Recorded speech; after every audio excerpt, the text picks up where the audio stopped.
Thank you so much for making time for this session. Our tiring session.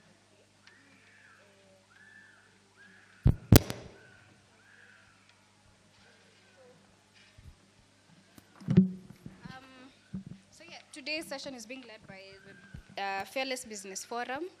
And we are wrapping up the sermon for this month, Wealthcode. So we wanted to know, how can we make this conversation more practical? If you have any questions, this is the team to ask. They will introduce themselves and the capacity they hold in the marketplace. And we're here to learn. It's actually going to be more of an exchange of knowledge. What are you currently struggling with? What have you been hearing for the past month? What do you actually need help? I know Pastor Martin Moirore had put conversations about the buying stock on not on WhatsApp. Where do you buy these things? Yes, he put on NSCS. He put information on how to buy. To be clearly, I don't know where you buy these things and how they bring money. And if we're talking about crypto, kina Bitcoin, I know that's the other discussion about investing. Mimi nikiwa na source is in, let's say, I'm able to only save 2,000 in a month. What does that look like and where can I put my money? And then even projecting on my behalf. So I'm going to hand over this session to Pastor Ken, our moderator for today. I know we're expecting one more panelist who's going to join us as we proceed. So for now, before I even give him the mic, I'm going to ask us to close our eyes for a word of prayer. Thank you, Heavenly Father, for this day that you've given us. We thank you for this opportunity to learn more about money, to learn more about kingdonomics, oh Lord. And we pray that the knowledge or the information that's going to be shared here, may we be able to put it to practice, and may we be able to become kingdom financiers as well. For it is in Jesus' name I do pray and believe. Amen. All right. Round of applause for Pastor Ken. Good afternoon, everyone. Good afternoon. Okay, I'll just introduce myself. My name is Ken Wamai.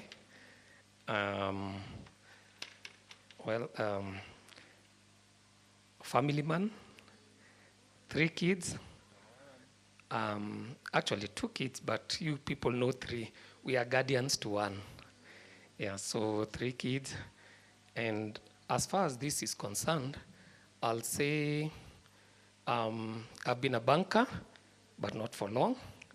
But also I've been a consultant for the last 20 years in business and financial consultancy. So most of the things that we're going to talk about is about what we've been learning about Wealthcode. So also let me give it to my fellow panelist. Yes. Thank you so much. My name is Martin Gushu. I am a father. I am a son, husband. I have 2 children. I am a banker by profession. Is banking really a profession? Because accountant is a profession.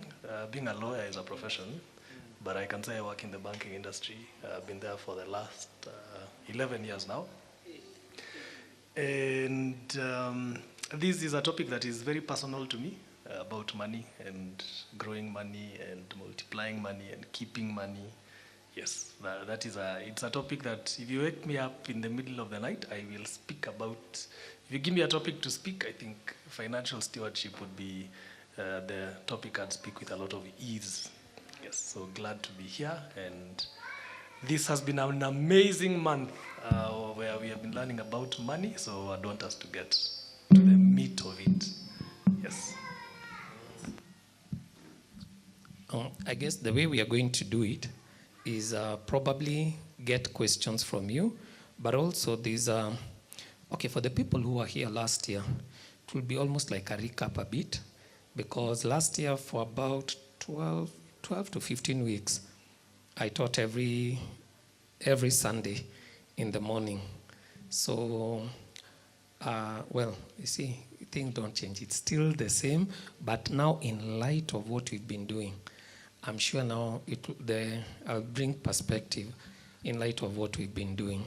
So what we'll do, let's start by you asking questions rather than us talking. But also there's a presentation I'm going to make, and I'm sure the presentation will come from some of the questions because I can already anticipate.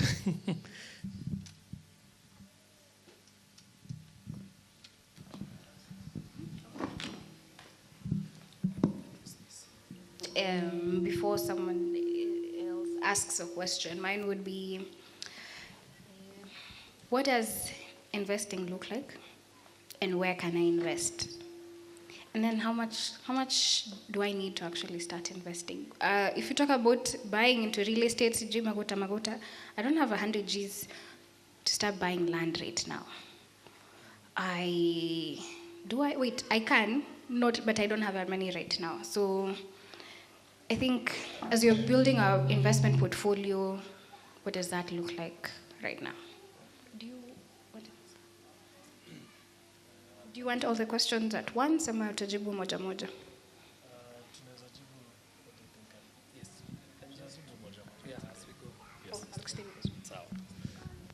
So the question is, what does investments look like? Right now? Mm-hmm. When we're talking about 2025, so what are some of the investment areas I should consider? How much money do I need to even start? If I need to build up and save up to be able to invest Okay. So the interesting bit is that when it comes to wealth, they say wealth first has to grow in your head before it gets to your hands. So we can repeat that again. Wealth has to first grow in your head before it goes to your, and that is literally it. What I've seen over the last few months is that we have a generation, of course we call kuna Gen Z, but when you look at online, there are a lot of get rich quick kind of schemes that are there.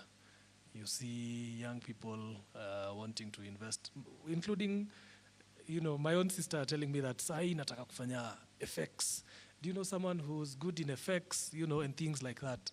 And not only her, and there are a lot of, when you listen to the media right now, and in the radio stations, they tell us every so often that weka shilingi ngapi, weka tuma mia to this number, and you have a chance of getting $1 million. Like in our environment, or rather in the society we live in, there is high culpability of people wanting to get rich quick. Is it a reality that people can get rich quick? It can be a reality, but what are the odds? It is maybe 0.01% out of 100%. Consider the lottery. How does it work? It's 1 out of 1 million. In fact, there's a time I wrote an article about it and said if for this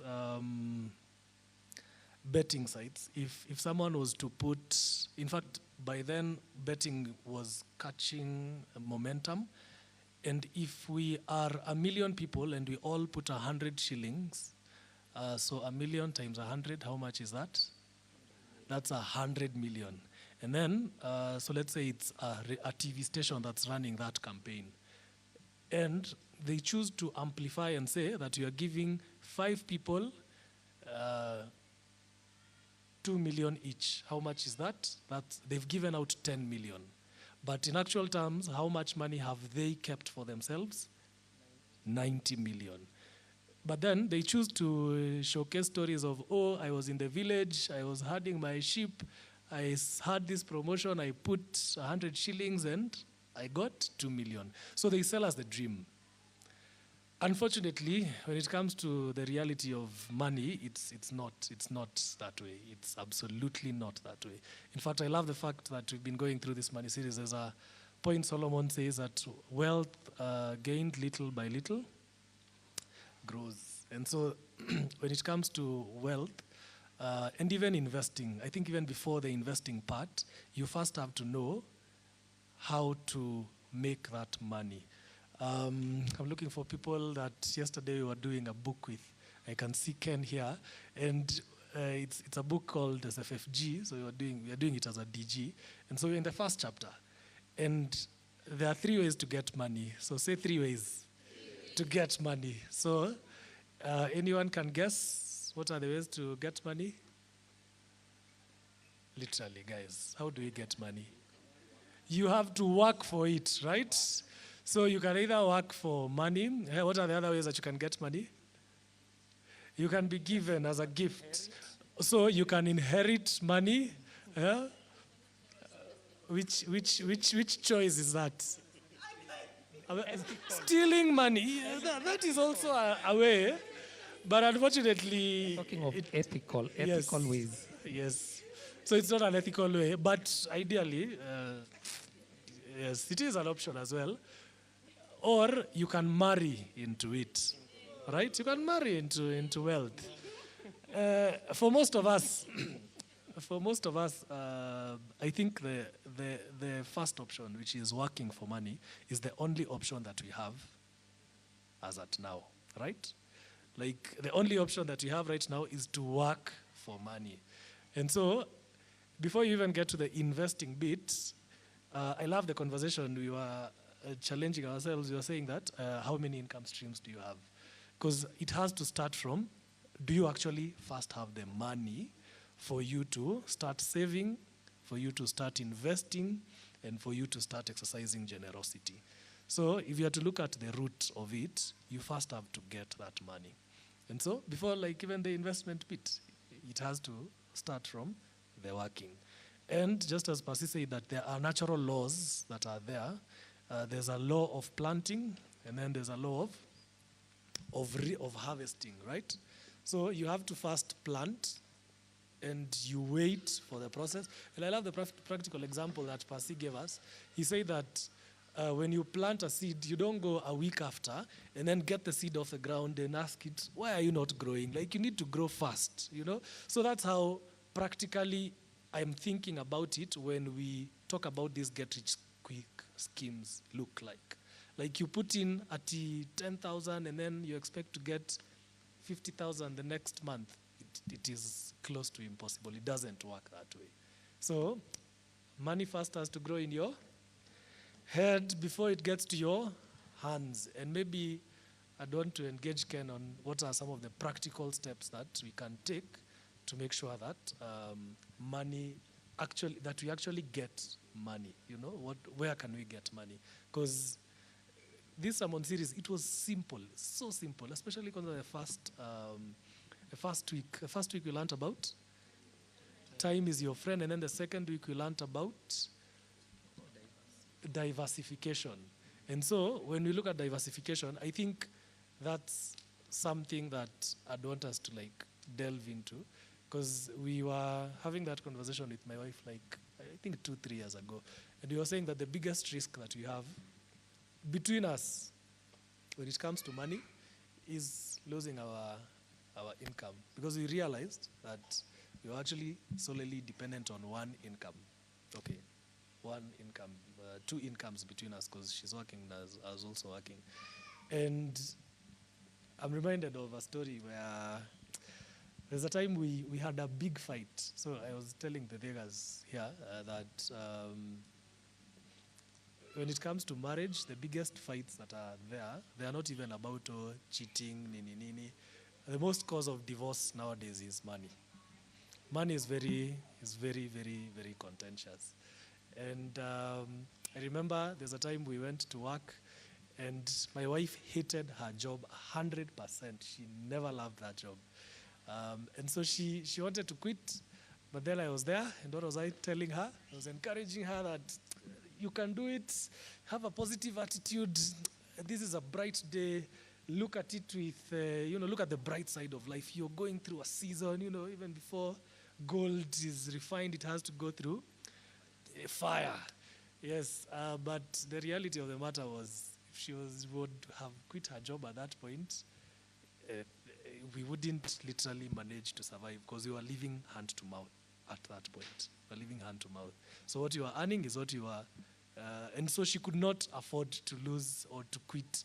And it was affecting even her mental, So I felt that is slavery of the highest order, and we decided between ourselves that by the way, we can't afford to be slaves to the system.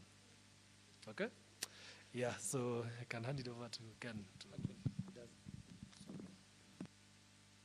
Does anyone have New Living Translation? There's a verse I want us to read from the New Living Translation in light of what Martin has talked about.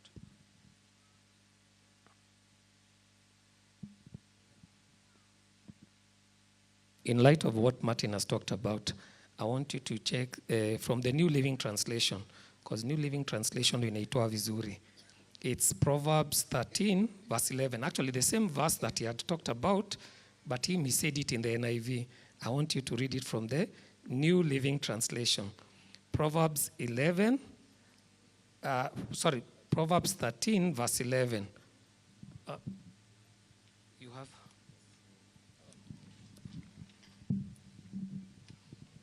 Proverbs 13:11 says, "Wealth from get-rich-quick schemes quickly disappears. Wealth from hard work grows over time." Thank you. You had wealth from get-rich-quick schemes easily disappears. Sasa mimi napenda kuandika sana. Mimi ni mwalimu. So, and now how will I do this while holding this? Mano, is it okay if I without? Because what I want is, and this is going to bring everything into circle.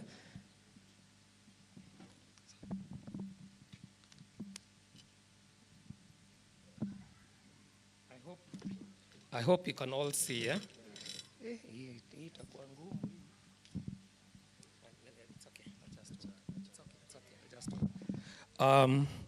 Okay, I'm sure most of you are familiar with this, but this one will be in relation with what we are doing.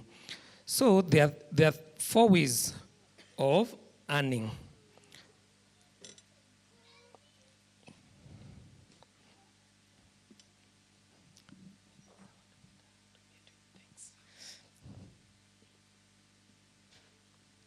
Okay, there are 4 ways of earning.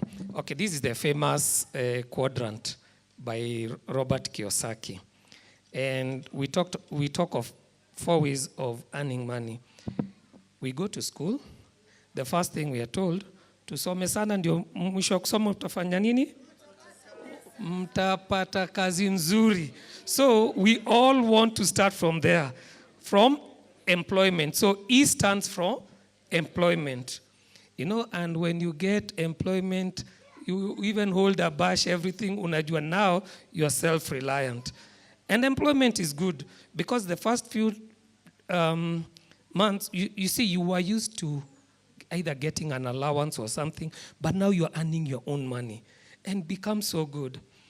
Until after some time, when you're in there, you realize, okay, this is good, but everything is dictated upon you. You cannot go the time you want. You have to go a particular period of time. The salary you get or the wage you get is determined by somebody else. In fact, I remember there's a time I was working in the bank. I've never forgotten this. I think hii ndio ilinifungua macho kabisa. So there was an NGO which was, the work of this NGO was to fund other NGOs. So they will fund NGOs in Sudan, relief and all that. So this NGO now was auditing this other NGO to see how they've used their funds. So, and they were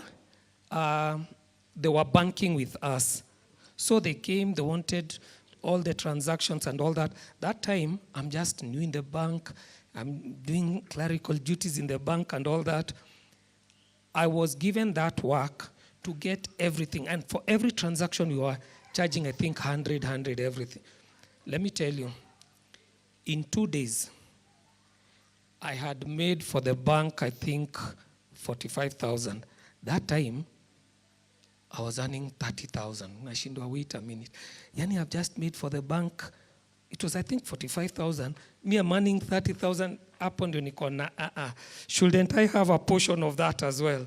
Hapo ndio then that's when I realized, you know, everything is determined for you. So at that point, what you have is a job. Sawa. Okay. we normally say job ni just over broke. Yeah? You are just over broke. You see, you won't be broke. It is the work, you see, it is not the work of your employer to make you rich. No. It is the work of your employer to just make you comfortable enough in life, uko unakuja.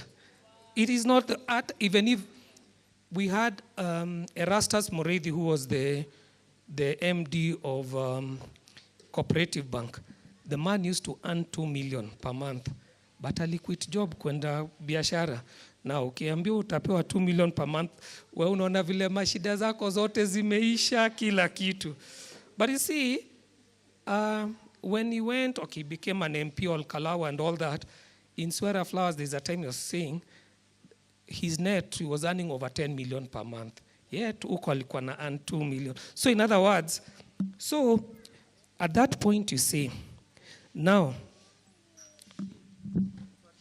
That I have a small addition. I have a small addition to this job. So there's still the same book. And Manu is recording, so. So still on the same book, it talks about how from a movie, Ben-Hur movie, fearless students in the house. Are they there? Yes. Yes, so there's a movie by Ben-Hur. It says, so it talks about how these people were, they are slaves. They were, what is it called? Is it not abducted? I think abduction. They were captured and they were slaves. And so when you're a slave, what do? You serve your master, right? And they were in a ship and they were supposed to row the boat, okay? Or to row the ship. So in the compartments of a ship, so it's a big ship, it's a warship, but then just at the base close to the water, that's where the slaves used to be. It used to be very hot inside there. And they had a commander who would walk with a whip around looking at people who are rowing the ship.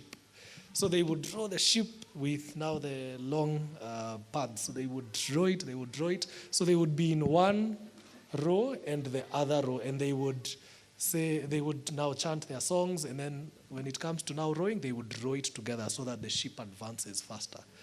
And I remember the commander would say, row the ship and you will live.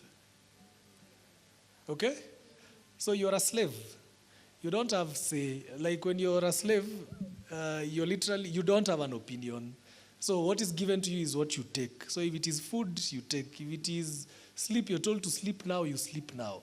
So when it comes to, so the author of the book was comparing us to those slaves.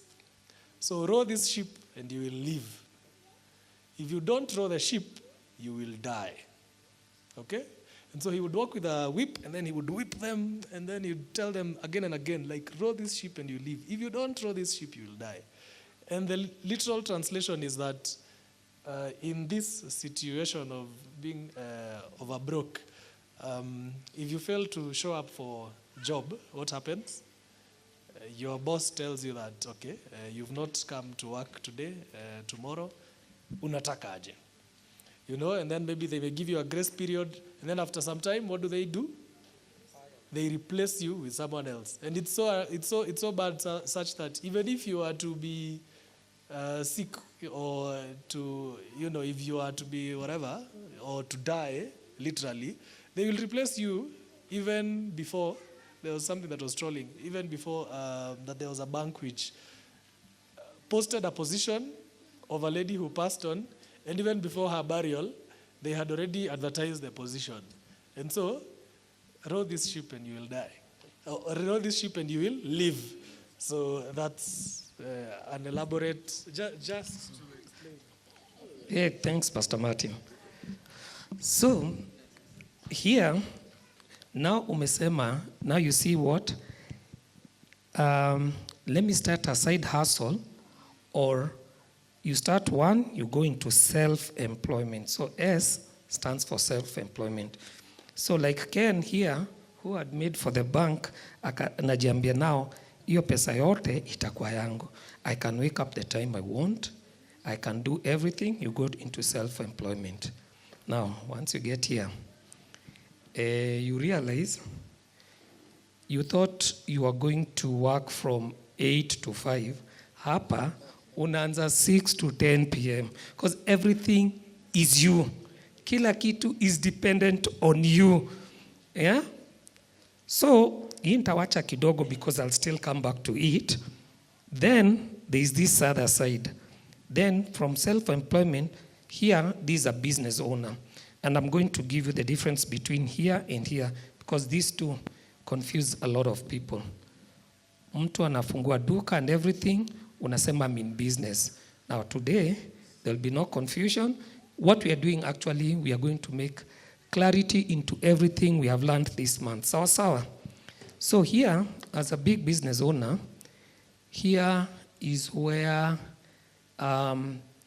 whether you show up or not, I like giving the example of Chris Kirubi, the late. This gentleman had gone for treatment in the US for 9 months. Alienda, alirudi. DHL, still working. Sidian Bank was still working. Hako Industries was still working. Yeah, Centum Dio, still working. In other words, he didn't have to be there for him to earn. Then, here we have investment. And this is where we should all aspire to be. Here the other way you can earn is through investment. You have bought, say, shares. So when you've bought shares, at the end of the period, you're either waiting for dividends, or if you sell those shares, you sell it at a higher price, you'll realize money.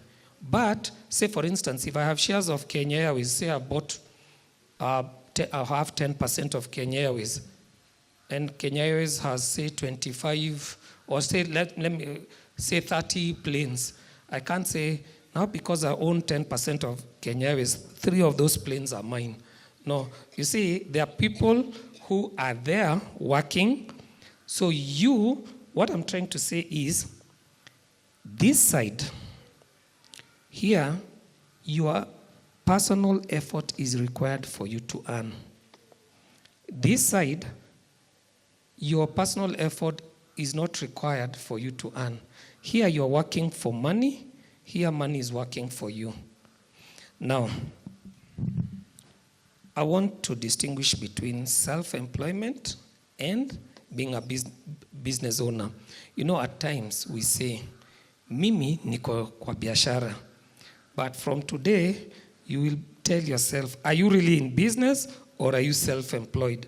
Because if I leave my formal employment, I go and open even a big hardware shop. If I don't open that shop, in other words, it's just like I've transferred employment from being employed to self-employment, but my personal effort is required. And the other time, for the people who are here, I gave the example of a doctor. You see, a doctor, you can be a very good, successful doctor. You are charging people 5,000 consultation and you have 30 people every day.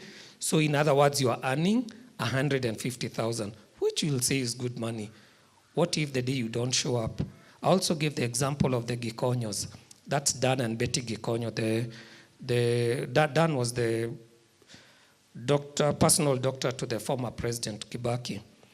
What they used to do, one will be there in the morning, they're both cardiologists, one will be there in the morning in their clinic, the other one will be there in the afternoon. So you'll say, because they're both of them, kila wakati they're earning. But what if they have an emergency or a family commitment that they have to be there, both of them, say like a burial? The day they won't be there, as much as both of them have always tried to be there, one in the morning, for that day, they won't earn. But how did they overcome that? They overcame that by putting up Karen Hospital, such that now with Karen Hospital, whether they are there or not, in fact, I remember Betty Gikonyo once in the TV saying that she had gone to the US for 3 months visiting her grandchildren, and also looking for business opportunities there. But while she was there, Karen Hospital is still running. So now, what's the difference between self-employment and business? You see, for you to turn self-employment into business, there's something we call, you have to put a system. You have to put a system. Again, I'll give the example. Some of the people who are there, watashindwa, I'm repeating the same examples, but it's still relevant to us. There was a guy, alikuwa anachoma mahindi. So all he knew ni kuchoma mahindi, and he was really good huko Nairobi. So one day, a friend who was a former high school mate came. As he was just in Nairobi, he saw the guy. Sasa ile catching up kila kitu, kamwambia, what are you doing? Akamwambia, he works in Mombasa, and he told him, Mombasa ndio pesa iko. Sasa sisi wote tunatafuta pesa. Ukiambia huko ndio pesa iko, what will you do? Alikusanya virago akaenda wapi? Mombasa. And sure enough, it's true, he made much more money. But unfortunately, that job was a contract job. So for about 2 years, they made money. Then, kazi kaisha. And when the job ended, so jamaa kashindwa, now what next? Akajaribu vibarua nini. Then after a year, unajua kama ile prodigal son, now he came to his senses, akajiambia, for me, ni biashara gani najua? Then he remembered, yeye ni nini? Kuchoma mahindi. So then the other advantage he had, he realized huko watu wa Mombasa wanajua mahindi ni mahindi. Lakini sasa for him, sasa mimi sijui nitahitaji. Mimi najua tu ni Kikuyu. Okay, the green maize ile soft. Ile the green maize. So alijua ukitaka kuchoma mahindi, use the green maize. Huko watu mahindi ngumu nini bado walikuwa tu wanachoma kila kitu. So the guy used his skills, akaanza kuchoma mahindi. Na alipata watu wawili walikuwa nachoma mahindi mahali. Within a short time, watu walikuwa natoka kazini, kuna line hapo kwake. Watu wakashindwa, what's happening? Then a cousin of his who had come to visit him, akakuja kakaa na yeye kidogo, akaanza kuona, this guy anatengeneza pesa. Akamwambia, fanya hivi, si unifundishe, uniandike, even me, nianze kuchomea watu mahindi. You know what he told him? Alimwambia, sitakuandika, but this is what I'm going to do. Nitakufungulia kibanda hapa. Wewe, out of the profits, you'll take 50%, I'll take 50%. But that will be up to the point of, hii pesa nimetumia my cost wa kutengeneza kibanda, then you'll be taking 80% na mimi 20%. There the guy akaona, that's a good deal. So all I need is nguvu yangu tu. So akamfundisha how kuchoma mahindi. Now within a short time, sasa line zilikuwa mbili. Yake na huyu mwingine. Sasa hata wale walipata hapo akasema, okay, nyinyi sijui ni nini mlikuja nayo huku ama nini, si hata sisi mtufundishe. Uniandike. Alitumia tu hiyo formula. Anakuja na kutengenezea kibanda, mnagawana 50%. When he recovers his cost, 80-20. Iliendelea hivyo. Within a period of about 8-9 years, there was a long line of people. So he stopped working. So yeye alinunua kanta, kazi yake ilikuwa kuwaletea mahindi. Sasa badala kuenda Kongowea, what he will do, you know, if he goes to Kongowea, let's say, for instance, atanunua mahindi moja 15 bob. He will come huku bara, sana joko ni pwani, huku sisi ni watu wa bara. He will come huku, go to your farm, buy probably at 5 bob, analetea. Now, to cut the long story short, from the time he went to Mombasa, alianza hiyo kazi. Within a period of, it was about 14 years, the guy had bought 100 acres, huku bara, and a beach plot in Mombasa. That time worth 20 M. Na ni kuchoma mahindi tu. But what's the difference between akichoma mahindi huku Nairobi na akiwa huko? What he did, he turned that self-employment into a business. Now, the difference between self-employment and business is if you put a system into in self-employment to the point you don't have to be there. The moment you put a system into it, then it turns from self-employment into business. In fact, the definition of business, a good successful business, there are many definitions, but the definition we normally like using is there are three things. It's a commercial, profitable enterprise that works without you. That's what a business is. Commercial, profitable enterprise that works without you. So there are three things. Number one, it's a commercial enterprise. A commercial enterprise means that you have something of value that people are willing to pay for.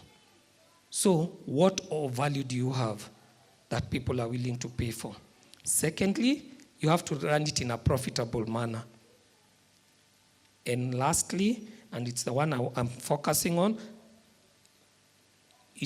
it has to work without you. For if you have to be there for the business to work, that is self-employment. That is not business. So you have to put a system into it, and it doesn't matter. Leo hii unaweza fungua a trolley ya smoky. But sasa imagine umefungua smoky, umefanya kazi vizuri, but umepata idea umefungua smoky nyingi, then you're not the one running, but umeandika watu, then now the smoky ile ulikuwa unatumia has turned from smoky into business. In fact, there's a guy in Marikiti, Wakulima Market. The guy has 100. Hata ukienda huko unazimeandikwa PW sijui nani. He has 100, he had invested in 100 mikokoteni. Each mkokoteni, the guy was spending 10,000 for each mkokoteni. So what he has done, kazi yake is to hire out hizo mkokoteni. He has them out for 300 shillings a day. So what he does, I was told that 50 bob, he uses 50 bob for out of the 300, 50 bob are his costs. Everything, ule mtu analipa kanjo, nini, all the licenses, nini, everything is 50 bob per day. Then the other 50 bob was, can't remember what it was, but he was saving about 200. Remember, there are 100. So, and about at least 70-80% will be hired out every day. So this guy, it's just simple mkokoteni. Iyo mkokoteni, if I give you at 300, let's say I'm making 200 shillings from every mkokoteni. 200, then you do 25 days a month. You Sunday si anaenda church. 200 times 25, that's 5,000. Do you know the cost of one kokoteni is 10,000? In 2 months, amerudisha pesa yake. This is a guy, is making 200 shillings a day, and there are 100 mkokotenis, so he's actually making 20,000 shillings per day. Na hiyo ni profit. Remember, the sales was 300, so it will have been 300 times 100. But since not all of them zinaenda, even if you did 70% of 20,000, so this is a guy who is earning at least 14,000 shillings a day.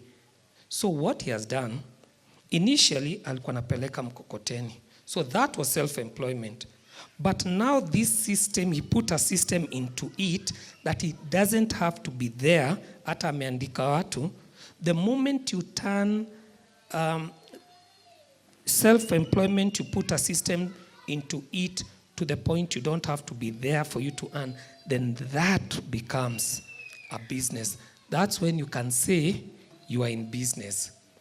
If not, if you have to be there for you to earn, that's self-employment, no matter how good it is. Remember I said the doctor, you can earn a lot still from self-employment, but our goal is where money is going to work for you. Now, putting it together now with what you said and Wealthcode. The first thing we were taught is it's good to start saving.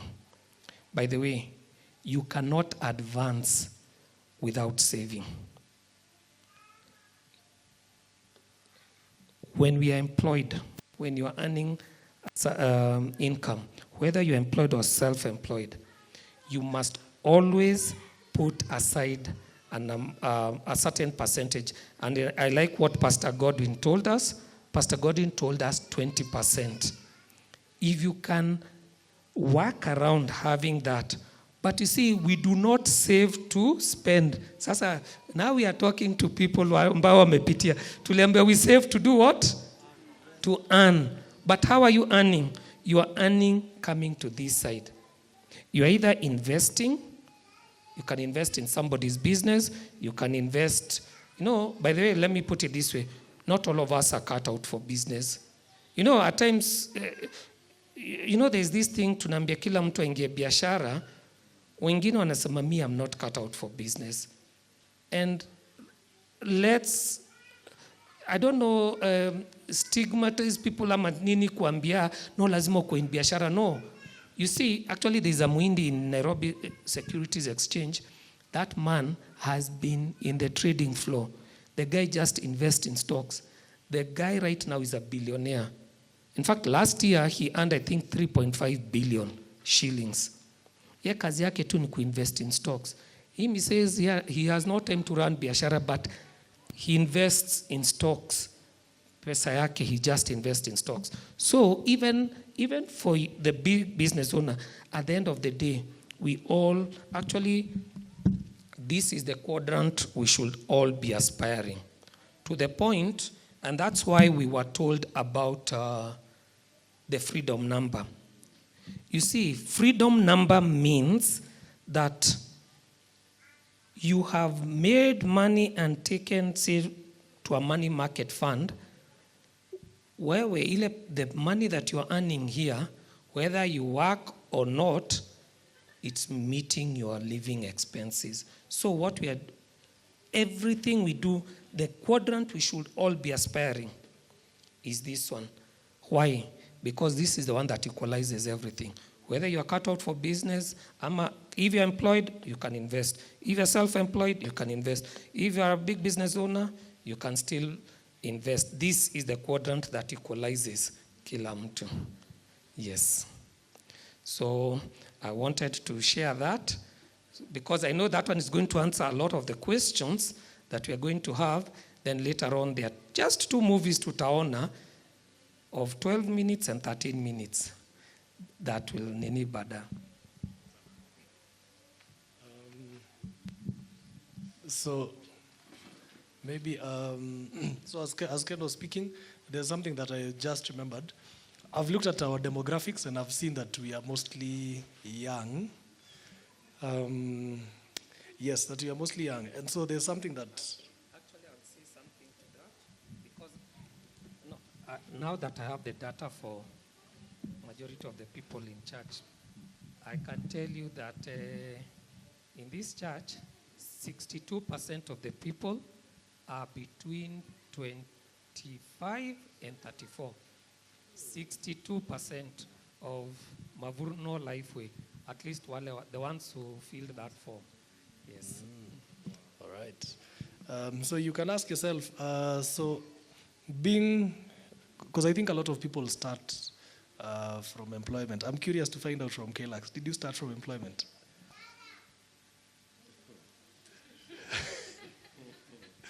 But it was way back, and I was quite young. You started. I think I just did it for a month. Okay, but at least you started from employment.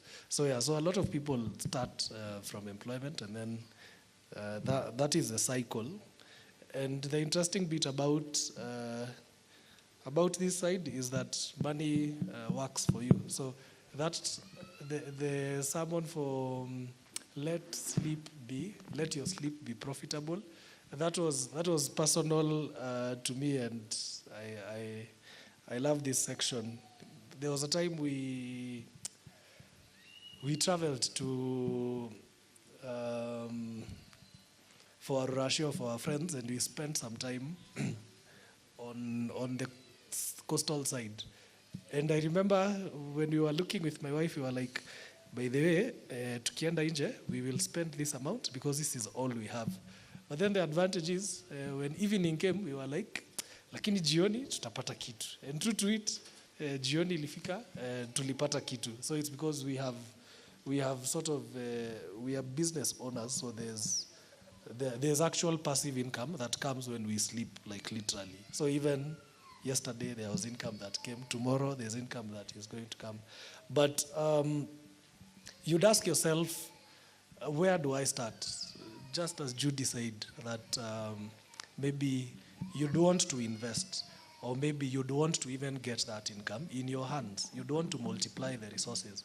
And the advantage is that God said to Moses, when he was leading the people of Israel out of Egypt, he told him, what is in your hand? And what was in his hand was his staff. And he told him, use the staff. And so, for each of us, we are all in unique situations. Stacy, you're born in your family. Your family is unique. The fact that you work where you work, it's a unique environment from where John is, from where Pastor Godwin is, from where all of us are. And so, it would be important to do a self-reflection and ask yourself, what gifts has God given me? I'll give you an example. The fact that we have these relationships here in church, there's someone who told me that, by the way, I need something. What was it? It was a food. It was avocados, yes. He told me that I need avocados. And then I sat down and I remembered that, by the way, there's someone who I know who has a farm in Moranga, and he was my client, and we'd still talk. And I called him and told him that, by the way, niaje, nataka avocado, na nataka this amount of quantity. The interesting bit is that he told me he had avocados, and I called the guy, I told him that, by the way, we have avocados, and it was just very easy making a margin just from that relationship and that transaction. So you may look around yourself, even through the conversations that you have. Some of you come from families where, you have uncles, aunties, different people who maybe work in different places, and you can ask them, what are the opportunities that you see there? So an example is someone I know who works in a certain organization, and I told them, do you guys, of course, because you use a lot of paper, I want to be supplying you with paper. And where do I get paper? I just go to downtown, buy A1 boxes at around, like last I bought was like 3 weeks ago. And so I bought them and put them in a border, then had them delivered to this company. And this company now owes me some money. In fact, I was chatting with them, telling them, you owe me money. So just look within your environment and see, do I have a gift? Do I have a gift that God has given me? So I know Pastor Godwin is very good at leadership development. And here we have people in different organizations who would require this same information that Pastor Godwin has. So you can start with that. Like, look around. The brain is a muscle. So the more you exercise it, the more it works. And I remember we had a challenge when we were going through a book. Mato is a witness because we went through the book with Martin as well. And we challenged all of us to make money that week. Like, guys, next week when you come to church, please come and tell me that you made money. Like that sort of thing. And so we all like had to think, how can I make money? Where can I make money? And it can be the smallest of things. And the funny part is that particular week when we had that challenge, I was walking through town, I saw some good shirts, and I looked at them, looked at the sizes, then I saw that this could fit one of my friends, so I bought 3 shirts, and I bought them at around I think it was around 300 or 250. I bargained. So I think it came to around 250. And I took the shirts, came with them at home, ironed them, vizuri, and then I brought them here, like church. And I went and looked for 3 of my friends, Nicole, niko na shati moja kali sana yako, na hii shati maze inaweza kutoa fiti. And imagine that's how I made money. And in fact, I bought, there's another shirt I bought which I chose to give as well. So I made money, and I also gave for literally like making money. So the challenge is, where can you make money? And I'm so serious about it, by the way. Like, just look within your environment, because you are uniquely placed. You have friends who we don't have. You have family members who I don't have. And maybe they are going through a problem, and you have the solution. And through providing that solution, you make your margin. Yes. So, yes. So I'm serious. Next week, when you see me, come and tap me and tell me, Mato, I made money this week. And see ati from ati salary ati juu ni mwezi ya kulipa mshahara. No. Make money like outside your conventional ways.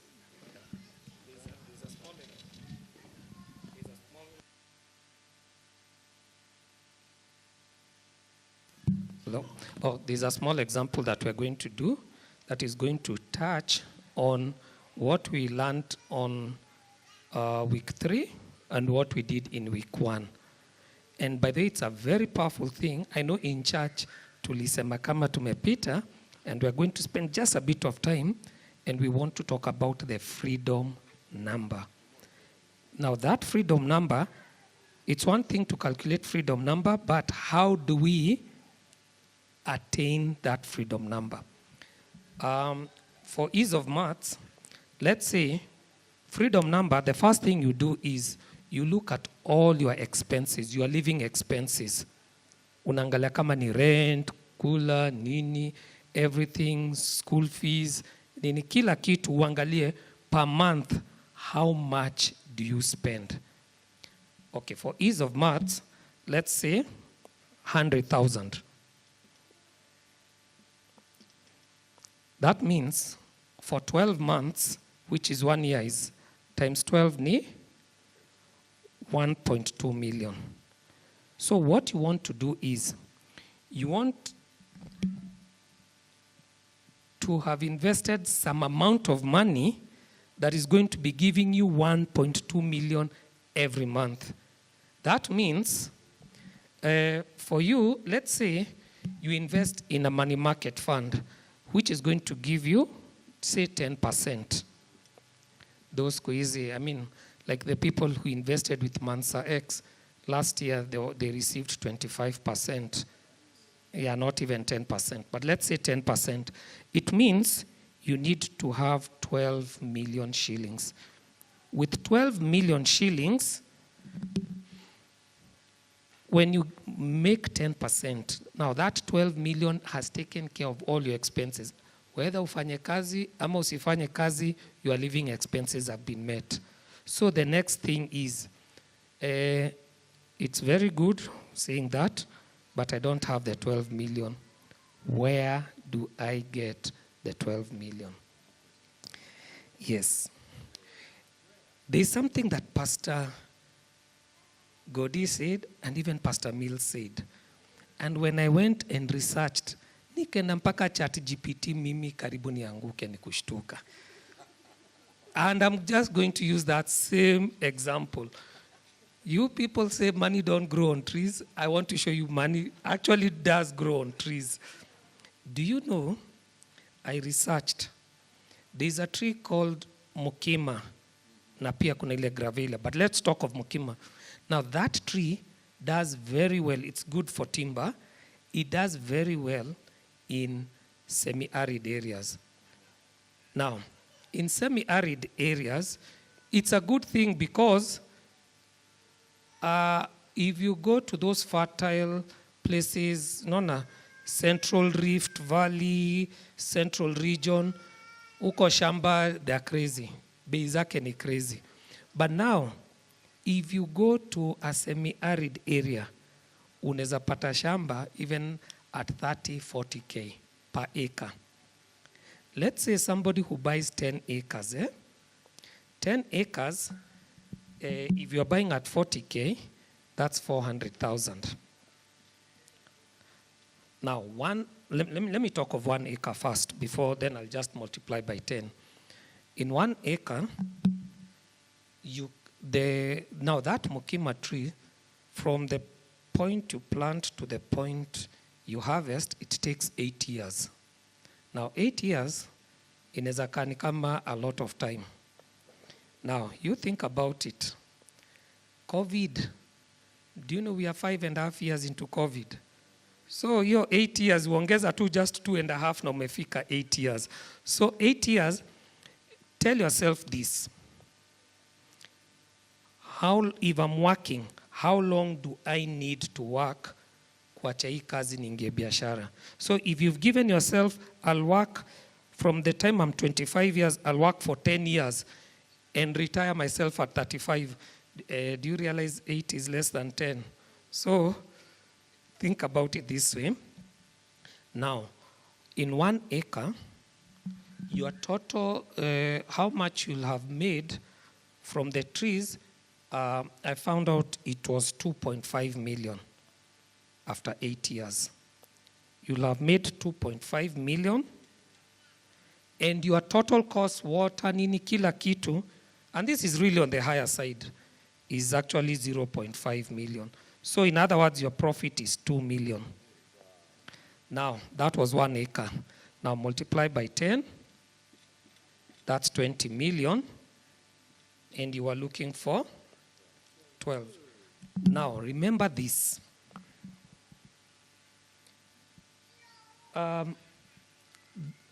Here, you have gone and invested in a place hata labda other than kuandika mtu hautafikiria about. You continue with your biashara, uendele kuhustle. Now, in that arid area, you do this. Now, by the time you come to invest this, imagine it only takes you 8 years, and by your 9th year, you have reached your financial freedom. When we talk of financial freedom, financial independence is where passive income is greater than active income. Active, when we did that quadrant, E, S, B, and I, these two are passive income, these two are active income. Active income is where your personal effort is required for you to earn. Whereas passive income, your personal effort is not required for you to earn.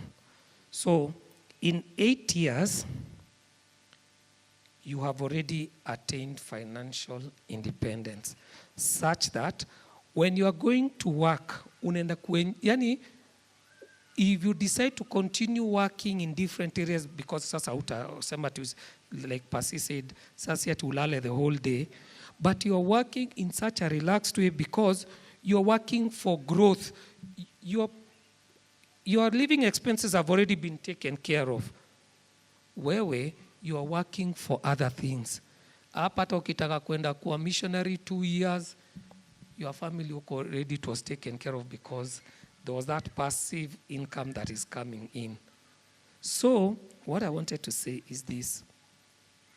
For you to attain this, you have to go to the first lesson where we were told, time is your friend. And that's why we said, wealth from get-rich-quick schemes, they do not work. Wachana na hiyo get-rich-quick scheme. Nilisikia kiongea about Forex. I'm actually a Forex trader as well. So I know.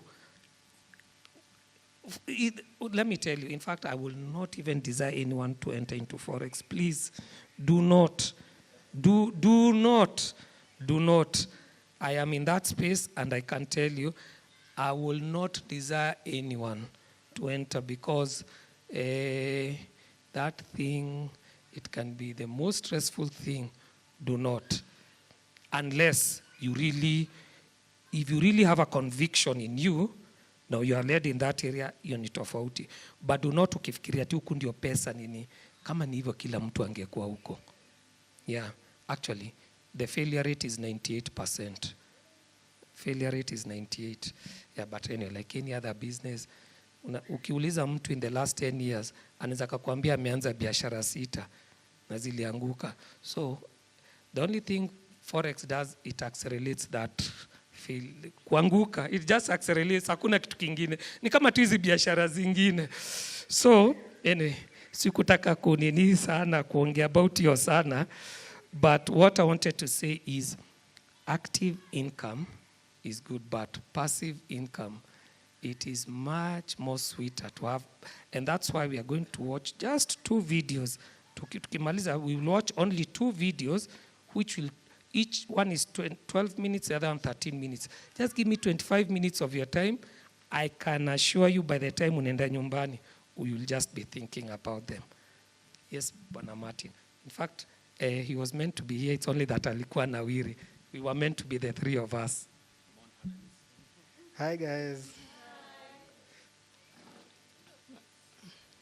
Oh, mtaki nikae hapa katikati. Hapa pananifanya nikuwe nervous. Question is, you've been given a very amazing idea. Ni wangapi wako na 400k?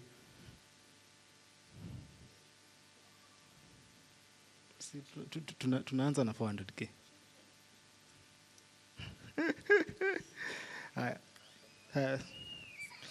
Now, question. At least I've had the privilege to kind of know where we are financially. So, if you can, in one way or another, make at least 10k a month, okay, and decide, I am going to do what Pastor Gudi taught us the whole of this month, which is 20% of that money is going to go towards investment. Okay? That's 2k. Now, I know if you're earning 10k and I'm telling you to save 2k, you feel like throwing a shoe at me. But assume, okay, Sema, no matter what happens, I am going to save that 2k. How much money do you have next year, July? 24,000. Watoto wanafungua shule lini? September. Now, I can assure you, if you go to that semi-arid area, there's someone who's taking their kid to school and needs that 20,000 that you have. So, instead of starting with 10 acres, you're going to have 1. If you do what Pastor Godwin has taught us the whole of this month. Now, if you earn 10k and you are to plant the trees, so you start next year, so you will not start this year. 9 years from now, you will have hit your freedom number. Have I made it practical for someone? Now, let's assume you can't even, that 2k you can't do it. Okay? Let's assume that now maximum you can do is 1,000 bob. Okay? What happens is that either one, you decide that you're going to wait for 2 years, or number 2, you grab someone from your DG and decide that we are going to go and do a joint money market account together. So each month, you're going to be doing, so 1,000 bob from me, 1,000 bob from my DG member. In about 8 years, you'll have done it. Now, the other beauty of it is that if you hit particular milestones in the amount of money that you have, it unlocks different investment opportunities for you. The reason why we are talking about mutual funds and all things like special investment vehicles, it's because we are not there yet. But someone who had raised enough money to get into Mansa X last year made 25%. So your goal, even when you think about the 12 million, your goal even shouldn't be, how am I going to get to 12 million? Your goal most probably should be, how do I start with my first 50K? How do I get to my first 50K? How do I get to my first 20K so that I can unlock an investment opportunity for me so that I can start accelerating some of these things that we are learning? Okay?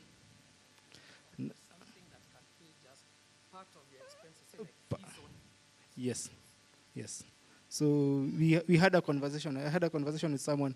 School fees right now for a public school is about 13,000 a year. For a public school, that's about 4,000 per term.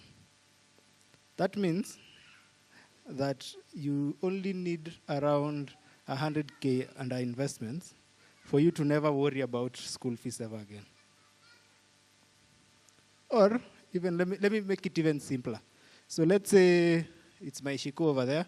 My Shiko is joining school next year. No, not next year, the other year, January 2027. January. That's when Shiko is joining school. Okay?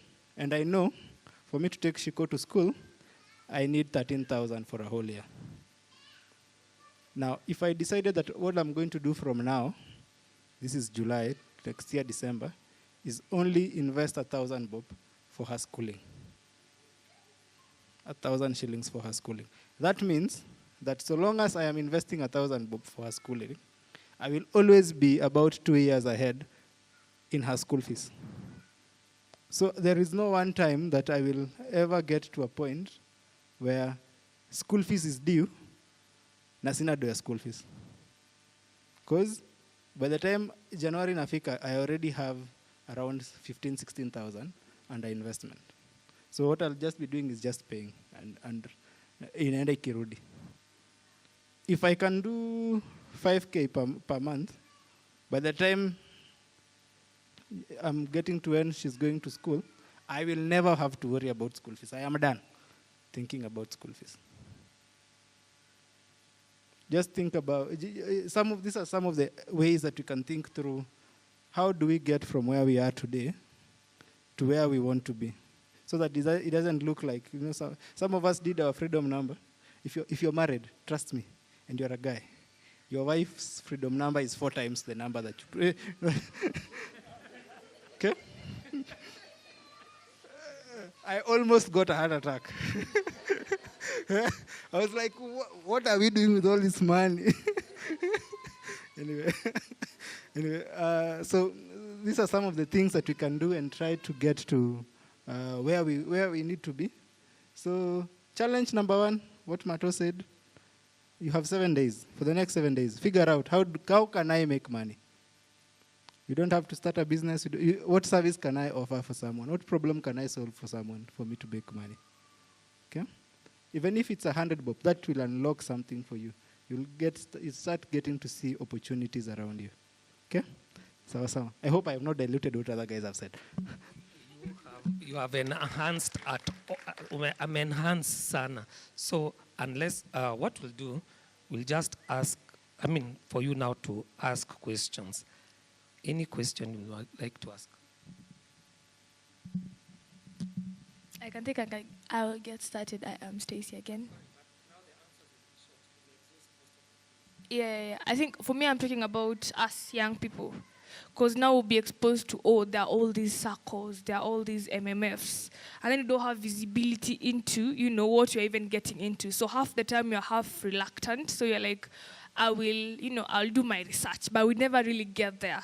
But you guys are experts. So maybe you can help us get there quicker in regards to giving us. Because from even my experience and what I'm seeing in the internet is you get into some MF, then they hit the wall, it goes down, so does your savings. I don't want that for ourselves. So in an attempt to avoid that risk, we still remain not financially free, right? Because now we're still living hand to mouth because you're not saving the money.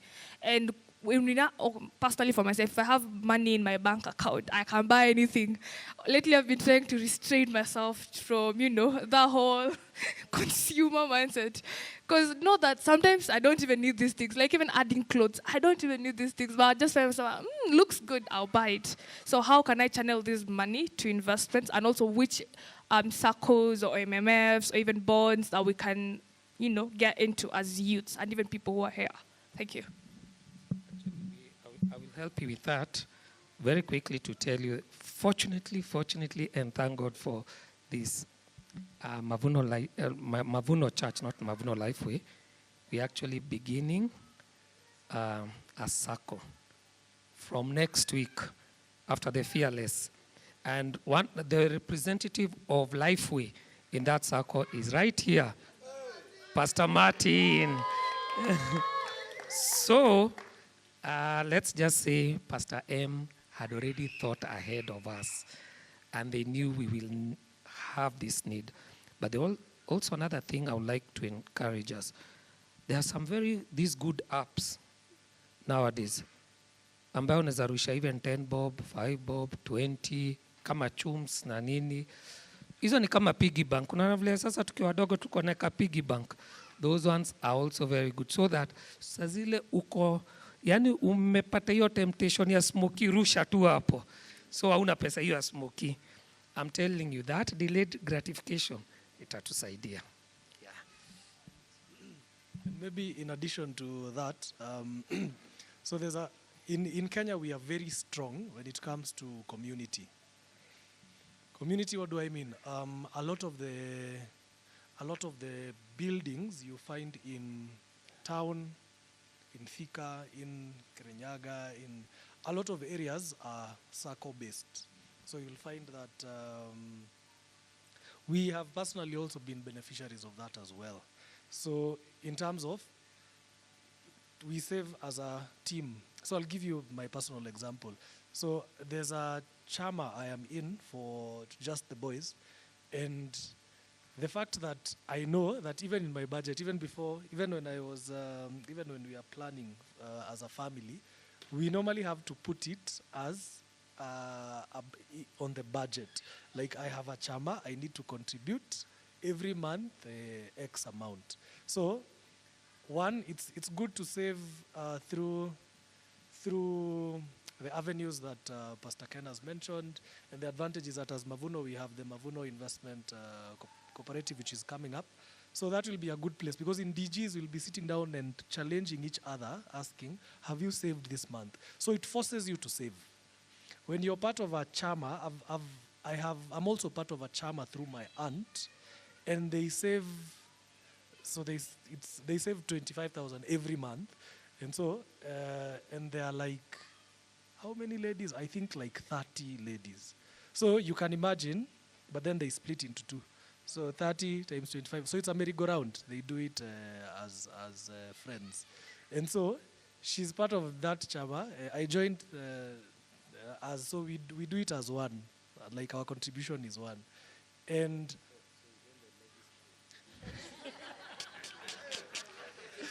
what a shock! What a shock! Yes. So I joined, in fact, not our Wamama's chama. In fact, it's chama for Wamamas. Yes. And so what has it done for me? It has made me to be disciplined to remove money. And guess what? My aunt also tells me in Kikuyu, like, lazima utoe pesa ya chama. You cannot afford, you cannot have bad months. Hawezi. I think some of you have those mothers where you have seen the commitment that they have when it comes to kutoa pesa ya chama. You have to, hata kama utomba jirani yako do ndio uweze kuweka pesa ya chama, it's a do or die kind of situation. So I would also strongly encourage those as well. And now that this cooperative is coming up, it's important to do that. And interestingly, now like for that merry-go-round, so inazungukanga, and the advantage is you can get a sizable amount after you save every month. And I think through that, my wife, she's part of one, I think, or two at work, and through her friends. So you can also look for common friends where you can start doing that. And guess what? If you save, let's say, 5,000 or 10,000, just for example, and you're 5 people, so every month a member gets how much? 50,000, right? And when you have that 50,000, it will be easy for you to either start a venture, you can set up a shop, like you can do a lot with that money when you do it as a group compared to doing it individually. So there's power in numbers. There's power in there's power in numbers. Like, I'm for real, for real. We started an investment club just like that as friends. And I think I've shared this story. We did it out of obedience. Guys, if you do everything that you have been taught in this sermon series, even today, like History Amiti, if you do it, you will have to succeed. You will definitely have to succeed. So, yes, I have seen it work, Stacy, and it works wonders. Yes.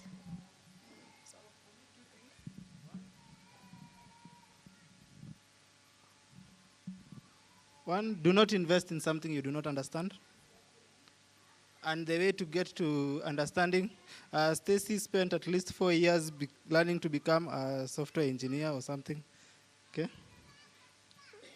Please, please, please, please, please, please, please, learn. Learn as much as you can. Please learn. But also, remember, session 1, we were told, take action. Learn, but take action. Okay? The other thing, Elon Musk taught himself how to become a rocket scientist. Literally taught himself to become a rocket scientist. Warren Buffett taught himself how to invest. And today you have a lot of avenues for you to learn. Okay? So, and do not ever, ever take that investment decision away from your hand. Don't say, no, now Pastor Ken here is an expert. Let him make that investment decision for me. Do not take that investment decision away from your hand. I am done. Sorry. Kitu tu moja, what Stacy said, I'll share a very quick story. So this is to deal with any consumer mentality. So there's a friend of ours who told us, this was in 2015, that she was so tired of how Safaricom ongekula airtime yake na bundles. And so instead of just switching to another service provider, she decided to invest in Safaricom shares. Kasema mukikula, tunakula. Mukikula, end of the year, munanipea dividends. So I think that's something you can do also. You can say, I'm going to set aside, I'm going to invest in shares so that it's a reverse psychology in terms of if you feel like consuming, you are investing more than you're consuming. Of course, you're still working on living below your means, but the investing in shares actually help you to say, hata kama kuna avenue ya exit ya pesa, I want to create more avenues for entrance. Yeah. Thank you. There was somebody else? A question? Let me put it this way. Since we're going to be having, you'll see them, we'll be having it in the, most of this year it has been taken, but we'll be having the second Saturday of the month, we'll be doing a lot of this. So there will be more and more. Si kufundishwa tu ansa manini, we will need to grow together. So what I wanted us to do is to watch. I know tumeenda kidogo, but we have, you said 13 and 12 minutes, so that's 25 minutes. Can give us an extra 30 minutes, we watch the video, and then we can wrap up for the evening. For the afternoon. Pole. Alafu.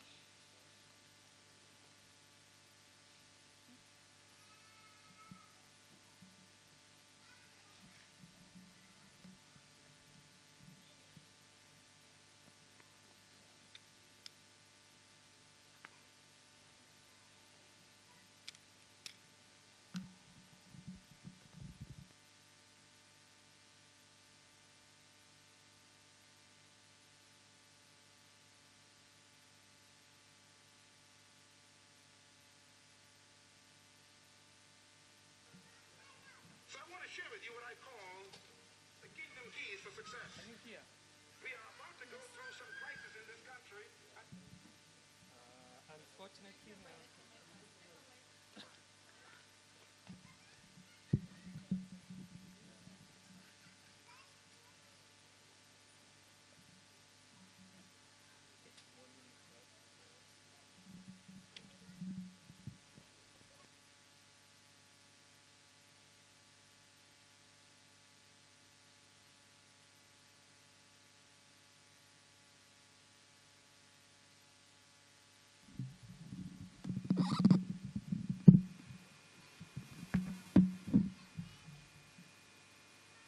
In every country. Some of you will lose your job. Some of your business will collapse. Some of you will have downsizing and right-sizing. Some of you will have problems trying to keep your house. And some of you are going to actually lose your capacity to generate income. And I've been sent by God, perhaps just among the other leaders, to tell you, look, if you're going to make it through the crisis, you have to focus on management.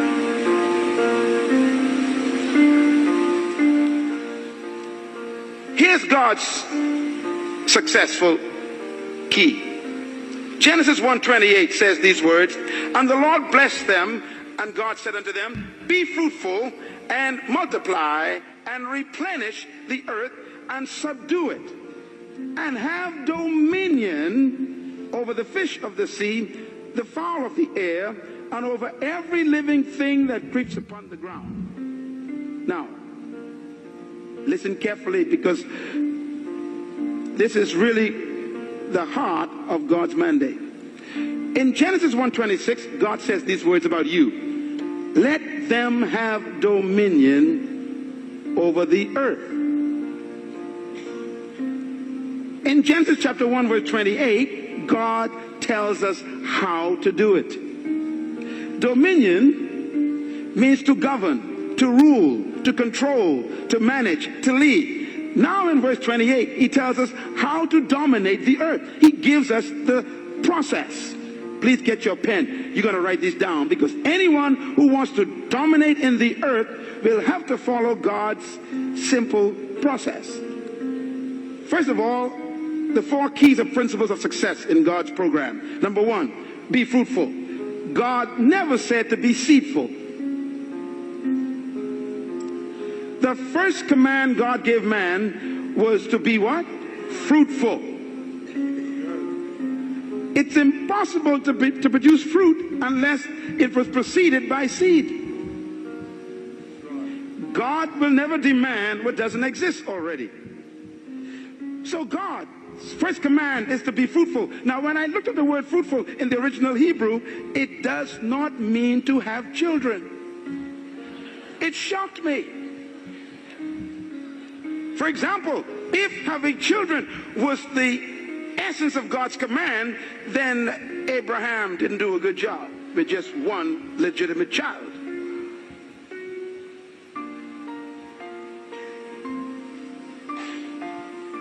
The word fruitful, write it down, it means productive. Be productive. God's first command to humans is be productive. That means produce something. Poverty is the absence of self-production. I remember when Jesus was laying on the floor one day eating, a woman walked in.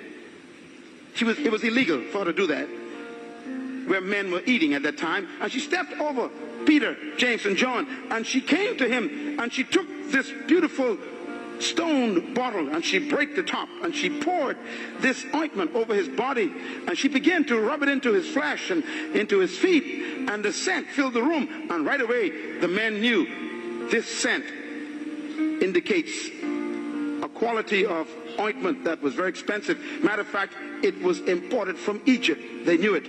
It was used for embalming bodies.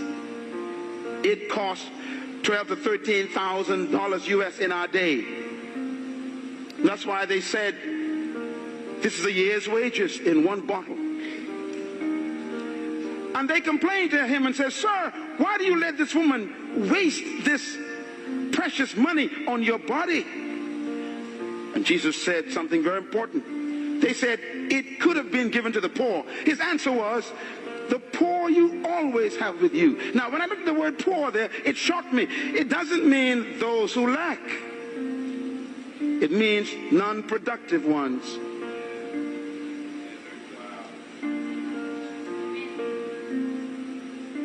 The first command of God is produce. Poverty is when you stop producing. And by the way, stay with me here. God said to Adam, be fruitful. God God never gave Adam a chair or a table. He hid them in the trees.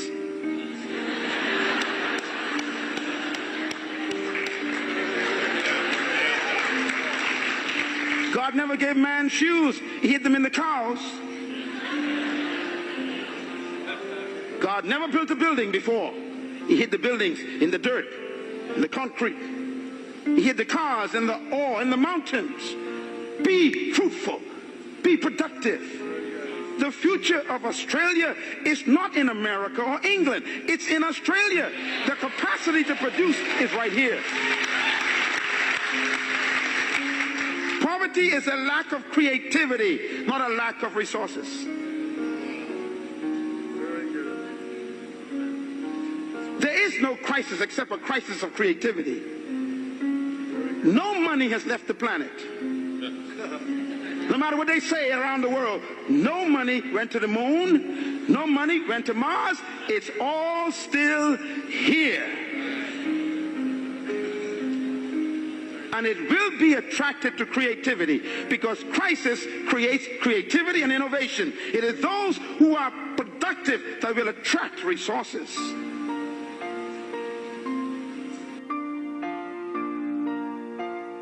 Is multiply. Multiply means to reproduce what you produced. If you follow any successful company, you know, I was driving here a moment ago and I just saw McDonald's. And McDonald's is far away from its original headquarters in Orlando. And it's amazing, when you go to McDonald's in any part of the world, it's the same burger. McDonald's has discovered God's program more effectively than the church. First of all, you what? Produce. Everybody say produce. In other words, you produce something. You produce one good item. McDonald's produced a product called Big Mac. You cannot find the Mac anywhere else. That's their fruit. But having a good product, you will still die of starvation. A good idea doesn't make you wealthy or successful. You got to be able to move to stage number 2. Multiply. Reproduce it. McDonald's have to develop a system that can produce 1 billion burgers every single month. And it's the same Big Mac. In China, in Ukraine, in Mexico, it's the same burger. In the Bahamas, in Jamaica, in Trinidad, in London, it's the same burger. Why? They have learned to move God's second stage. They produce and then they reproduce.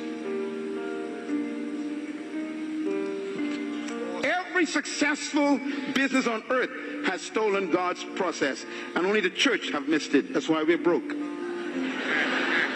Microsoft, Bill Gates produced one good fruit.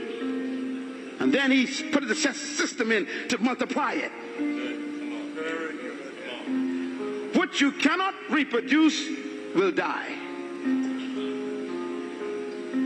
The third command of God is very important. He said replenish. Everybody say replenish. The word replenish means to distribute. You know, it's incredible. God's ideas are all business ideas. Why? You are a manager. No matter how good your product is, and no matter how many times you reproduce it, nothing can destroy a company faster than dead inventory. Come on, businessmen, talk to me. You can have the best product in the world in the warehouse and still die of starvation. You must move to the third level of success, and that is distribution.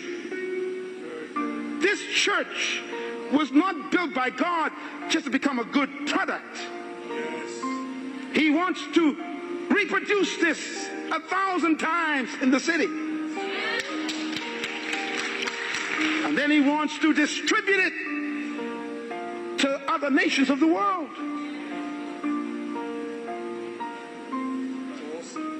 Any company, anywhere in the world, who are successful have followed God's program. The fourth level of God's success management program is, he said, subdue. Subdue means to control the market. You know, McDonald's have no interest in competition. They are after domination. If you are in business and you don't have a plan to dominate the market, get out of the business. Bill Gates is the wealthiest man in the world today because he was the most successful human so far in our generation who successfully followed God's program. He produced a fruit, he reproduced it, and then he distributed it in every computer, and he was so successful that the entire government was threatened in the United States. He began to dominate the entire computer.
Hello, my name is Burke Hedges, author of the best-selling book, The Parable of the Pipeline.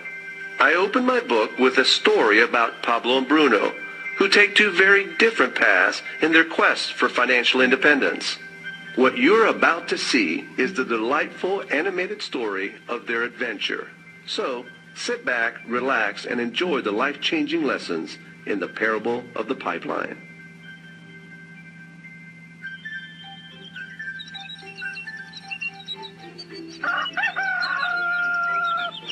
Far away, in a small village, near a beautiful valley, lived two friends, Pablo and Bruno.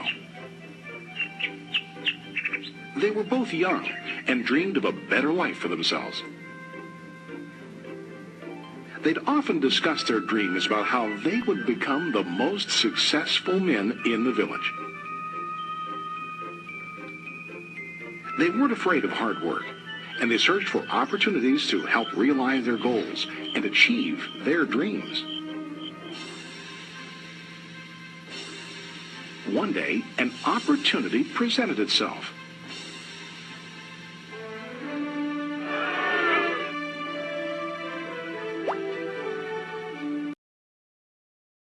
They decided to hire two people to bring water from a spring up on the mountain, across the valley, back down to the village. They were to be paid based on the amount of water delivered to the village. Bruno enthusiastically got to work. Every day, from morning till evening, they carried buckets to and from the spring. They worked hard, carrying water to the village. In the evening, they'd return home with their day's wages.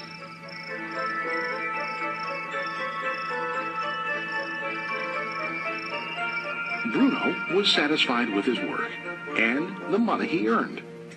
He was sure that with this work he could achieve his dreams. Bruno thought that to increase his wages, he could use bigger buckets to bring more water each trip.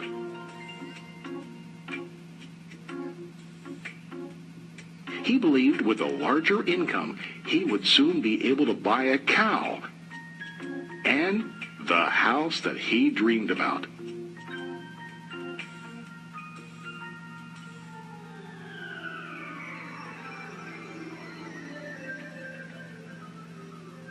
Now, Pablo was not satisfied. At the end of the day, his back and hands ached, and he was exhausted. He was looking for an easier way to earn more. One day, an idea occurred to Pablo. He imagined building a pipeline to deliver the water from the mountain spring to the village. With this pipeline, he could get more water to the village without carrying buckets back and forth from the spring to the village. Soon, he got very excited about his idea and began to plan. Pablo, of course, shared his idea with his friend Bruno and asked him to join with him to work on and help build the pipeline.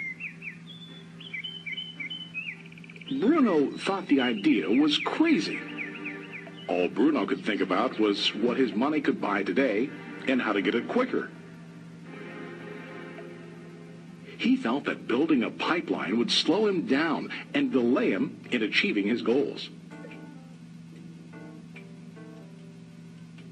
Instead, Bruno got bigger buckets and went more often back and forth, fetching water. He was sure that with this method, he could make more money. Pablo decided to build the pipeline on his own. He understood that it would not be easy to build, and it would take time to complete the pipeline. Pablo knew that it could take several years to finish, but he set his mind on his goal. Every day he worked and carried water like before. But on weekends and during his spare time, he worked hard to dig in the rocky soil and build his pipeline. In the first month, there was little to show for his work.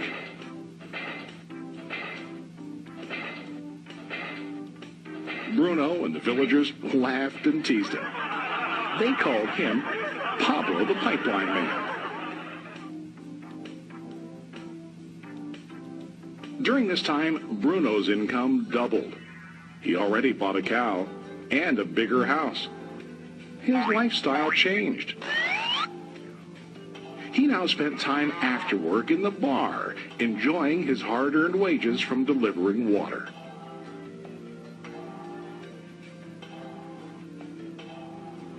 What Bruno didn't realize was that his body was starting to stoop from carrying the heavy buckets every day.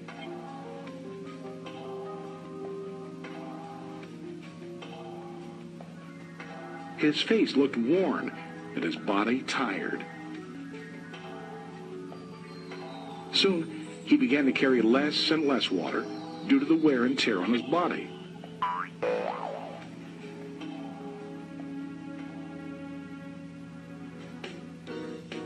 Month after month, Pablo worked.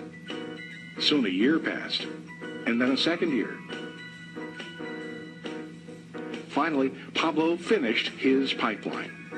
He now used his pipeline to deliver water to the village instead of carrying buckets. Pablo was now earning more money than ever before. The water continued flowing to the village, while Pablo wasn't working. While he slept and ate, the water flowed. Pablo was happy and proud of his insight, persistence, and hard work. Now his income flowed as long as the water flowed through his pipeline.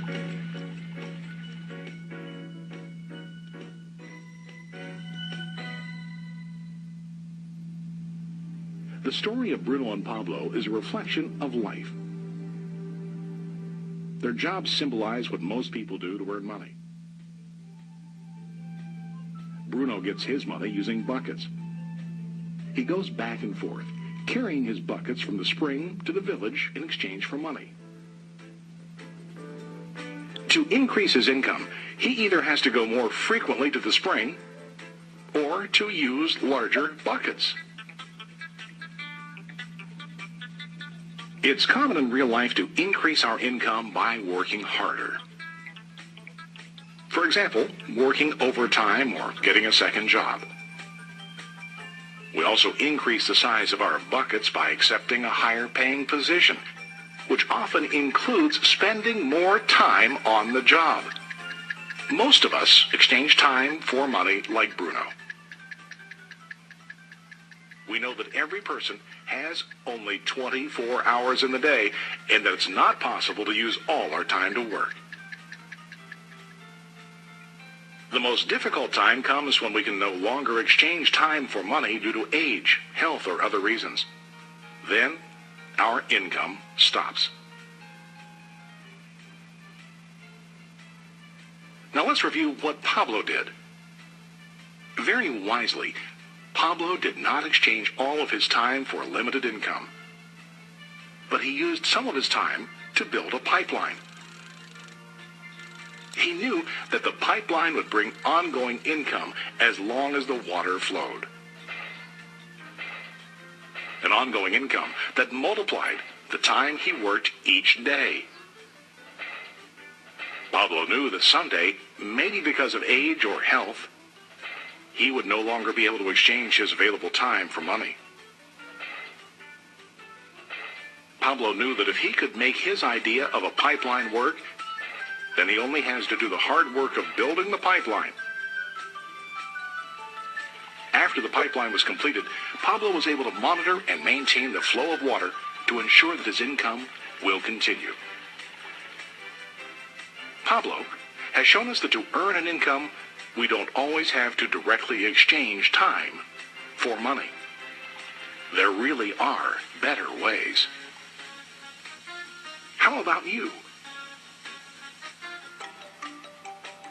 Are you still like Bruno, who directly exchanges time for money?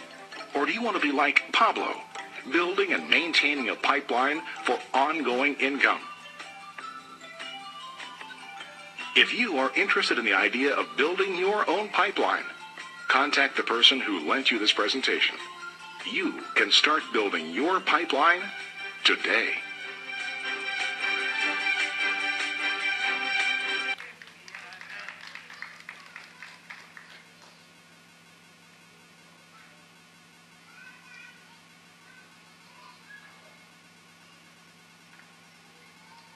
So you have seen those two, eh? Now, do we want to be like Pablo or like Bruno? Eh? Do you want to exchange only your time for money, or actually it reminds me of when we came to Kahawa West, that was almost 12 years ago. There was a lady, I won't mention her name because labda mnaweza kuwa mnamjua. There was a lady. What she used to do is alikuwa anafua nguo. That time, just before our son was born. So what we did, we would leave our keys with her. Alikuwa anapendwa sana na watu wengi. So as, and she had so many people, as we had an allotted time. Yet was Wednesday, 9 to 12. Hiyo ikikupita ungoje mpaka hiyo wiki ingine. She was in demand. So what she used to do, as we used to leave the keys, hapo kwa duka, anakuja, anafungua, anafua nini. At times she used to cook chapo, tunamwachia, atafunga keys, na pesa yake tumemwachia hapo. She used to be very good, very trustworthy, alikuwa anapendwa. But one day I told my wife, Now this lady is good, she's really good and she's trustworthy na nini, lakini ametoka hapa kufua, ataenda mali pengine atafua na nini. This may not be good. Simwombei vibaya, lakini this may not be good because hata anaweza gonjeka. And true to it, about 10 months later, okay, after 6 months, our son Ule was born and all that. And okay, we got house help who would come, so we now didn't need her. But when we met her, she told us that ameacha hiyo mambo ya kufua because aligonjeka na nini. But now I was saying, imagine if she had trained somebody to be like her, alafu train wengine. She has a group of people like her ambaye anaweza recommend people who are as good as her.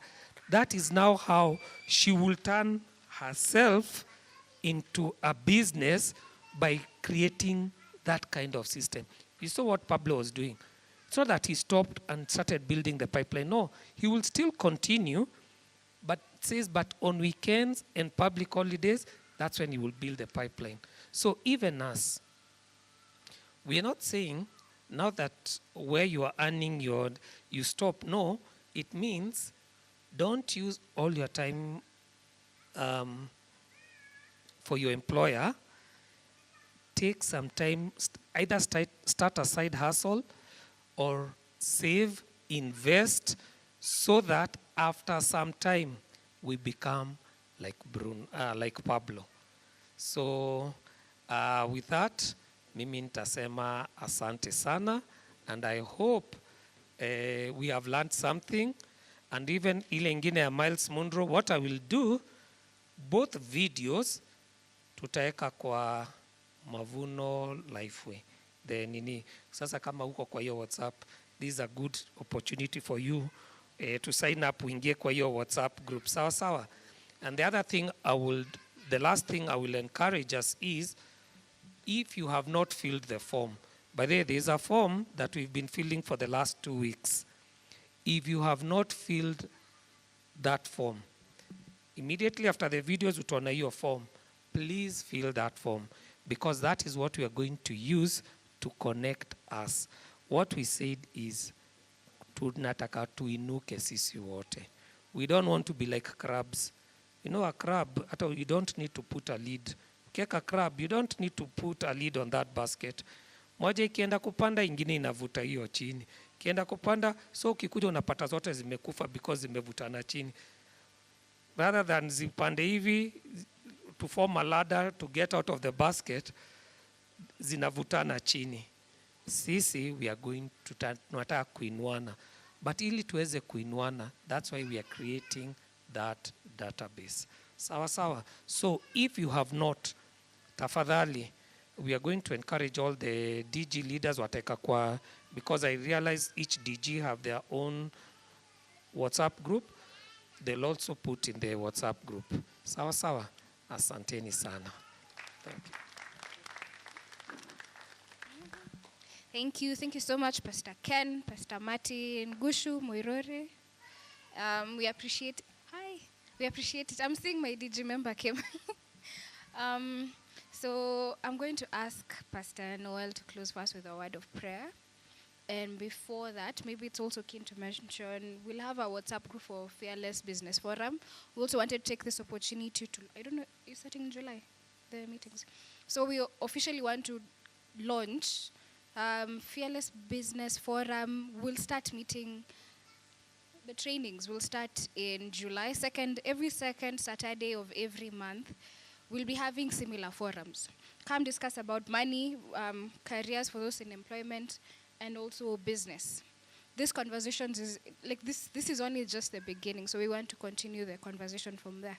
And then details, WhatsApp group, Pastor Ken will provide. Yeah, that's it.